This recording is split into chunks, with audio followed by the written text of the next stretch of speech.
सबको सादर नमस्ते जी। अब हमारा ये सत्यार्थ प्रकाश का स्वाध्याय का क्रम आगे चलता है। हमने इसके पहले पढ़ा था कि परमात्मा पिता भी है, पितामह भी है, प्रपितामह भी है, और अब पढ़ रहे हैं माता भी है। ये भी हमने कल ही पढ़ा था। तो क्यों माता है? क्योंकि वो सबकी उन्नति चाहता है, समस्त जीवों की बढ़ती चाहता है। जैसे माँ हमेशा अपने बेटे की उन्नति प्रगति चाहती है, वैसे ही ईश्वर भी उन्नति चाहता है। तो वो हमारी माँ भी है। तो ईश्वर पिता भी है, माता भी है, पितामह भी है, प्रपितामह भी है। अब आगे आज आ रहा है वह आचार्य भी है। तो क्यों आचार्य है ये 50 नंबर क्रम में बताया है।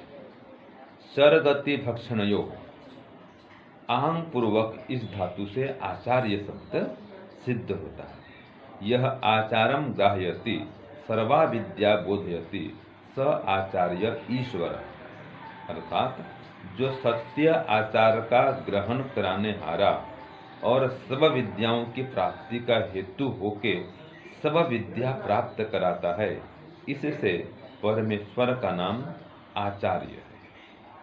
तो परमात्मा को आचार्य को क्यों कहते हैं बता दिया इसमें, कि जो सत्य आचार का ग्रहण कराता है और सब सत्य विद्याओं की प्राप्ति का हेतु भी है, कारण भी है।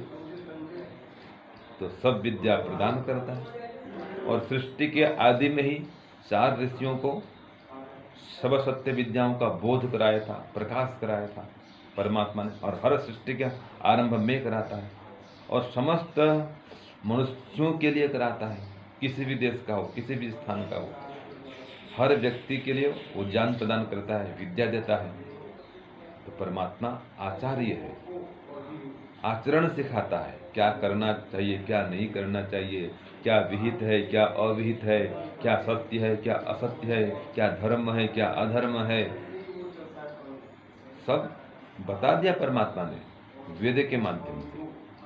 तो वो परमात्मा आचार्य है, और आचार्य तो है ही, साथ में आगे आ रहा है वो गुरु भी है। तो गृह शब्द इस धातु से गुरु शब्द बना है। ये 51 नंबर में आता है। यो धर्म्यान शब्दान गृणाति उपदिशति स गुरु स पूर्वेशामपि गुरु कालेन अनवच्छेदात्। ये प्रमाण दिया स्वामी दयानंद ने युग दर्शन का। तो इसका अर्थ करते हैं, जो सत्य धर्म प्रतिपादक सकल विद्या युक्त वेदों का उपदेश करता, सृष्टि के आदि में अग्नि, वायु, आदित्य, अंगिरा और ब्रह्मादि गुरुओं का भी गुरु, और जिसका नाश कभी नहीं होता, इसलिए उस परमेश्वर का नाम गुरु है। तो स्पष्ट हो गया। वही बात है कि सृष्टि के आरंभ में वेद का ज्ञान देता है। तो वेद ही ईश्वरीय वाणी है, वेद ही ईश्वर का ज्ञान है, और कोई ग्रंथ ईश्वर का ग्रंथ नहीं है, ईश्वरीय ग्रंथ नहीं है। तो वेद के माध्यम से सृष्टि के आरंभ में ही परमात्मा ने ज्ञान प्रदान किया। तो गुरु है, सबका गुरु है। जितने अभी तक गुरु हो चुके हैं, समस्त गुरुओं का भी गुरु है। क्यों?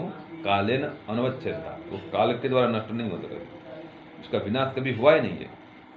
देहधारी गुरु संसार से चले जाते हैं, आते हैं जाते हैं, आते हैं जाते हैं। कितने ऋषि महर्षि आए, चले गए, कितने गुरुजन आए, चले गए। लेकिन परमात्मा तब भी था, आज भी है, आगे भी रहेगा। तो समस्त गुरुओं का वो गुरु है।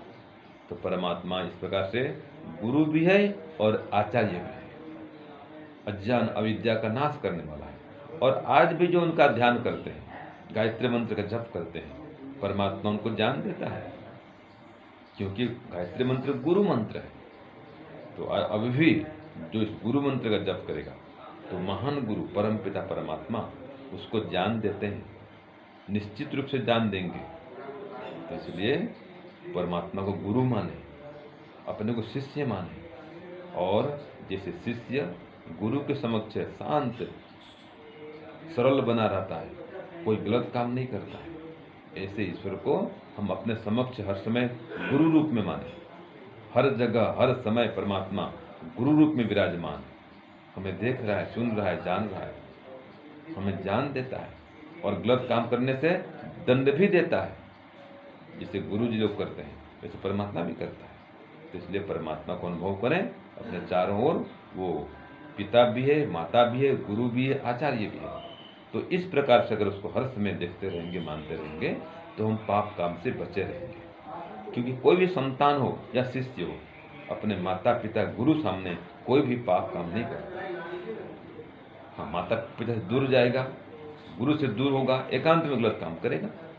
तो जो हर समय हर जगह परमात्मा को माता पिता गुरु मानते हुए उपस्थित मानेंगे तो कभी गलत काम नहीं करेंगे। तो ये अभ्यास की बात है। ऐसा अभ्यास करें कि हर समय उसको माता पिता गुरु रूप में सामने हम उपस्थित माने। तो निश्चित रूप से हम ज्ञान के पथ में आगे बढ़ेंगे, ईश्वर से जान भी पाएंगे और दुष्कर्म से, पाप से बचे रहेंगे और ईश्वर से विशेष सुख, शांति, आनंद को, ज्ञान को प्राप्त कर पाएंगे। ओम शांति, ओम शांति। प्यारे भाइयों बहनों, सादर सप्रेम नमस्ते। तो हमारा सत्यार्थ प्रकाश का पाठ चल रहा है, प्रथम समुल्लास का, और बहुत ही सुंदर तरीके से अभी आप स्वामी जी से सुन रहे थे। उन्होंने पूरा व्याख्यान उसका कर दिया है। मुझे नहीं लगता कि मेरे लिए कुछ बचा है, लेकिन फिर भी आपकी इच्छा होती है कि मैं इसको काव्य द्वारा भी कहूँ, तो मैं काव्य द्वारा भी और एक कुछ संक्षिप्त व्याख्या के साथ अपनी बात को रखती हूँ। थोड़ा गला मेरा चौक हो रहा है, इसीलिए आवाज़ उतना मेरा साफ नहीं निकल पा रही है। तो इसमें बताया गया है कि वो परमेश्वर हमारा जहाँ पिता है, पितामह है, प्रपितामह है, माता है, वहीं वह हमारा आचार्य और गुरु भी है।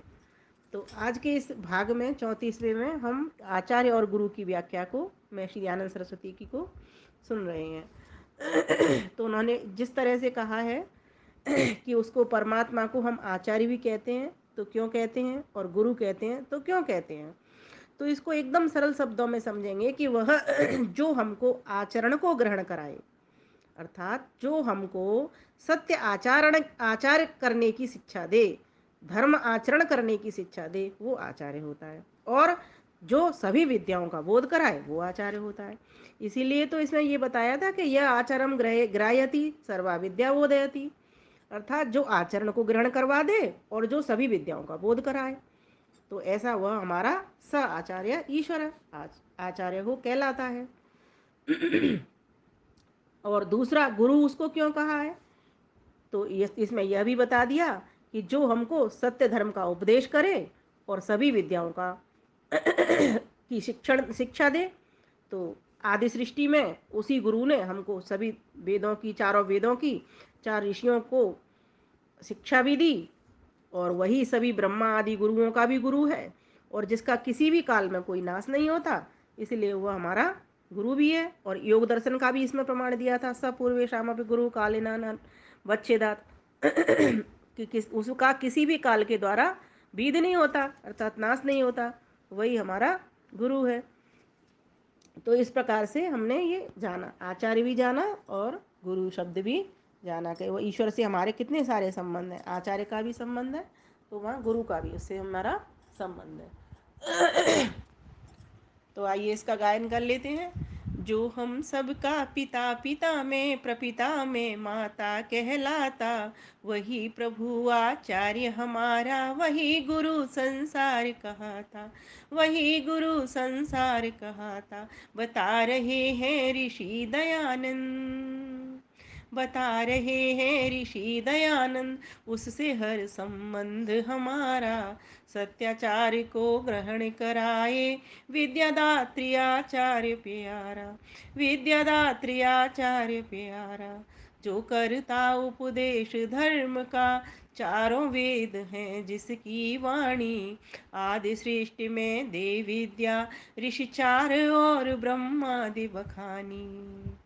गुरुओं का भी गुरु बनावो, गुरुओं का भी गुरु बनावो, जिसका किसी काल ना नाश, इसीलिए वो गुरु कहाए। आओ करें सत्यार्थ प्रकाश, आओ करें सत्यार्थ प्रकाश।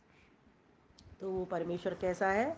हमको आचरण की शिक्षा देने से, सभी विद्याओं का बोध कराने से तो हमारा आचार्य है, और